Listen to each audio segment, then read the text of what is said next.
48,000 on the Bitcoin chart was actually my ultimate target. It's the 618 Fibonacci retrace. It's also a multiple trend line conversion right there, right? So again, right at this 48,000 level. Now, the reason why this is a concern, so I was talking about this 6 weeks ago, maybe 2 months ago, as a potential upside target on Bitcoin. The problem is, everywhere I look, people are now starting to talk about 48,000 as a target. I've seen 48 to 50,000. That's where it's going. That's what everyone is saying.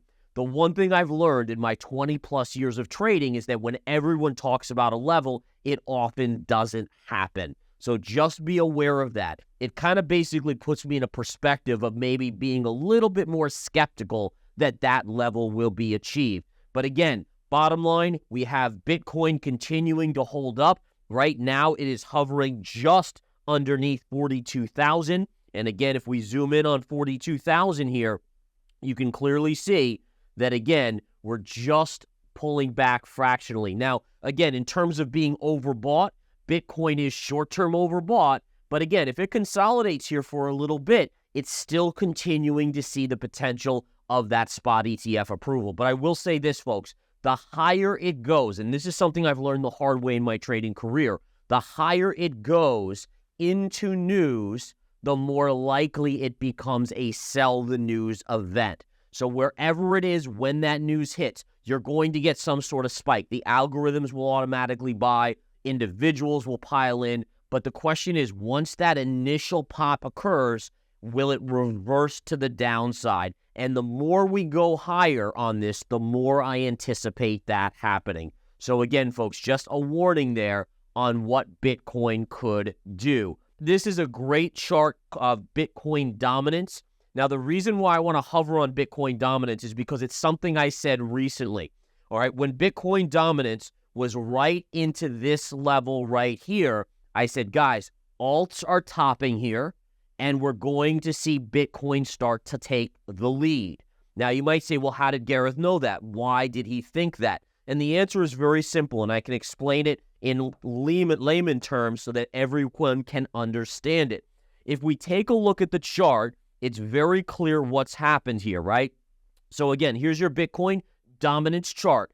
Notice how we broke above, right? So here was your former pivot point right here. We broke up, and then we retraced. Look at how it went right back to that previous high, right? So again, there's a tendency for charts, and I use this term all the time, called the scene of the crime, a retrace to the scene of the crime. You can actually apply it to Bitcoin dominance. So Bitcoin dominance here was sideways consolidation. It broke out. Where did it go? Right back to this former high. So what does that mean? Well, when Bitcoin dominance broke out above this high, where would you expect the retrace to come in? And the answer is back to the scene of the crime. Once it gets to the scene of the crime, it's essentially coming back home. It refuels, and it can go again on its merry way. And that's what you're seeing in Bitcoin dominance here. So again, little tidbits like this are game changers. And again, whether you're a trader in Bitcoin, an investor in Bitcoin, whether you like commodities, whether you like stocks, whether you trade Forex, these little tidbits, they work on every freaking chart. Literally, they work on every chart. So again, important little things to go over there on Bitcoin dominance. Hey there, crypto commanders. Buckle up because we're about to dive into the financial battlegrounds where crypto warriors are taking on the giants. You're watching Crypto Street, where we decode the crypto universe. Today, it's all about the U.S. debt crisis and Argentina's rendezvous with Bitcoin. Let's get into the crypto revolution. Hold on to your wallets, financial thrill seekers.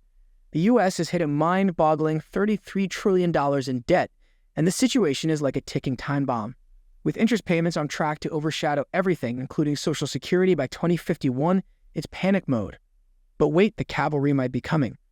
Cryptocurrency, the rebel of finance, is stepping onto the battlefield. Imagine Bitcoin and Ethereum, the superheroes of decentralization and transparency, swooping in to save the day. With a potential debt-to-GDP ratio of 136% by 2028, the crypto cavalry is starting to look like the heroes we need. In this epic saga, the crypto industry is flexing its muscles as an alternative to the traditional financial colossus. But hold on, there's a twist. The regulatory realm is a treacherous terrain for crypto warriors. The SEC, like a watchful dragon, is breathing fire on platforms like Coinbase and Binance. Legal disputes denied ETF proposals. It's a real battle out there, but fear not. Coinbase, the valiant knight, has raised the banner of Stand with Crypto. With over 52 million American crypto users, they're pushing for a regulatory revolution. It's a wake-up call for the U.S. government to join forces with crypto, not against it. But the crypto quest doesn't stop at the U.S. borders. Coinbase, Binance, Kraken, and Gemini, they're on a global expedition. Why? The U.S. needs to rethink its stance on crypto regulation before losing its competitive edge. The world is watching, and the crypto industry is ready to conquer new territories. It's time for Uncle Sam to embrace the crypto wave or risk being left behind. Switching gears to Argentina, where a new president, Javier Milei, is gearing up for an economic revolution. Enter Samson Mow, the Bitcoin advisor to El Salvador's president and the mastermind behind the volcano bonds. Mow spills the beans on his strategic blueprint for Milei's Argentina. First, stabilize the ship, combat inflation, transition to dollarization, and then cue the Bitcoin revolution. A meeting in Q1 2024 between Milei and Mow. It's like the Avengers assembling for a financial showdown. And there you have it, crypto champions. The U.S. debt crisis facing the crypto storm, Coinbase leading the charge, and Argentina gearing up for a Bitcoin spectacle. Now, let's continue our enlightening discussion with Gareth Soloway. Here's your gold chart, guys. Gold again with an epic reversal yesterday. Remember, I explained this in yesterday's game plan. It wasn't like there was a lot of volume on this pop. In fact, if we go to the 10-minute chart of gold, right, and we move back to the pop, but I want to go all the way back here. So again, look at this. The futures on gold opened right here Sunday night. There was literally almost no volume on gold. And so what happened was it started to uptick. It took out this trend line, right? This is your all-time high trend line, and it triggered stops. And when you trigger stops, all right, which are usually put at these key levels like all-time highs, when it breaks an all-time high, what does it do? When you cover a stop or a stop is triggered on a short, it has to buy gold. And so what you saw was an initial, these are 10-minute candles. This is all this is, 10-minute candle. 10 minutes up, and that broke, and then 20 minutes up, and that was it. So literally the entire insane move up on gold there was done on no volume almost, and it was done in such a quick manner that, again, it was just because stops when they're triggered on shorts, the stops in the programs, they don't say, oh, well, you know, I don't want to pay up here and cover my short up here now. It's too high. The computer just is like, get out, get out, get out, cover short, cover short, cover short, and it doesn't care about price. And so it has a tendency in thin volume to create these insane candles, and then look at what happened. Basically, after that, we just came all the way back in, and gold came back below that level. Now, again, thinking about it logically, does it make sense that gold now is done? No. The answer is, of course, it's not. Yes, it has a topping tail, which could tell us we could head down a little bit lower. I talked about this yesterday. Maybe we go back to something like this right here, right around 2,000. I, in fact, think 2,000 is now your support on gold. But again, ultimately, I do expect us to eventually push back up and go higher. The Russell is continuing to outperform. And this has been remarkable, guys, because, again, if you look at the performance in Bitcoin, it's following the risk-on asset of essentially the Russell. So, again, think about this. You have Microsoft, you have Apple, you have Google, you have all these other big cap, mega cap, trillion-dollar companies. Those have actually been selling off. Those have been a store of safety. Those, in the world of stocks, those mega caps are the equivalent of gold. It's a store of safety. When you see money rotating out of those mega caps, it means it's risk on, and we've seen the Russell, which is 2,000 companies, generally smaller companies, they've been just ripping to the upside. However, you are coming to the end of this run. So if we zoom out on this chart, in fact, I'm going to flip over to the weekly to show you guys a little bit more accurately here. Here's your weekly chart. And if we flip over to this, right, what do we have on in the midst of this, right? We have essentially a wedge pattern, or right here, and we're getting very close. So there is still a little bit more upside in the Russell, but you're starting to get close to resistance.